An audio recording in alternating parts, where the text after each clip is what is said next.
The hypnosis you didn't know you were under. When you hear the word hypnosis, you probably imagine a man on stage, swinging a pocket watch, making people cluck like chickens. But what if I told you the real hypnosis isn't done by magicians? It's done by your own mind. And chances are, you've been hypnotized your whole life.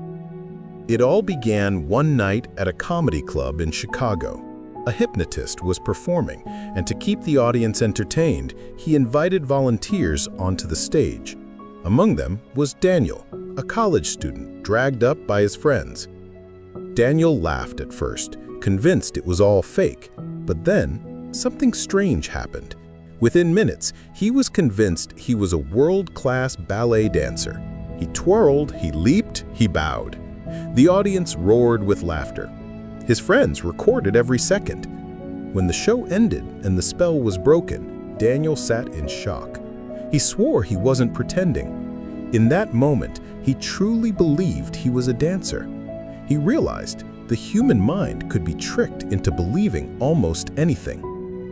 That night, as Daniel lay in bed replaying the embarrassing video on his phone, a thought struck him. If I could be hypnotized into thinking I was a dancer, how many other things in my life have I been hypnotized to believe? He thought about school. Since childhood, teachers had called him average. His parents always compared him to smarter kids. Over time, he had repeated it to himself. I'm just not that smart. I'll never be great. Wasn't that a kind of hypnosis too? A script planted in his brain that he kept replaying until it became reality. Daniel decided to test something. If negative hypnosis worked, what about positive? The next morning, he stood in front of the mirror and told himself, I'm capable, I'm focused, I'm smarter than I think. At first, it felt awkward, even ridiculous. But he remembered how real it felt when the hypnotist made him believe he was a dancer. If his brain could believe that lie, why not this one? Day after day, Daniel practiced this new kind of self-hypnosis. Instead of repeating doubts, he repeated strength. Instead of focusing on failures, he imagined success. Slowly, things began to shift. He studied with more energy. He spoke in class with more confidence. And for the first time, he stopped comparing himself to others. He wasn't waiting for permission to believe in himself. He was hypnotizing his own mind with new truths. Months passed. Daniel's grades improved. His professors began noticing him. He applied for an internship he once thought was out of his league and got accepted.